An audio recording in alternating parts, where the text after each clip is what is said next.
What is comparative fault or negligence in New York?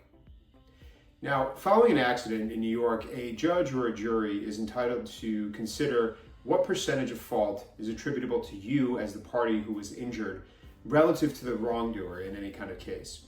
Some states have rules where if you are 1% at fault, you are prohibited from bringing any kind of a claim after an accident.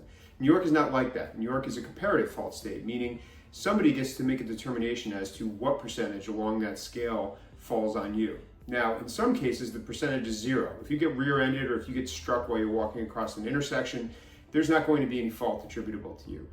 But there are other circumstances where something that you did may have contributed in some way to the accident happening, and in those cases, a judge or a jury is entitled to consider that. So, by way of example, if you got hurt, you broke your leg, and the value of your case, the amount awarded to you is, let's say, $300,000, but a judge or a jury determines that you are 50% at fault, your ultimate net would be reduced by that 50% that they've attributed to you. So in that case, in that scenario, you would be entitled to $150,000 versus the full $300,000 because 50% or half of the fault in that situation would have been attributed to you.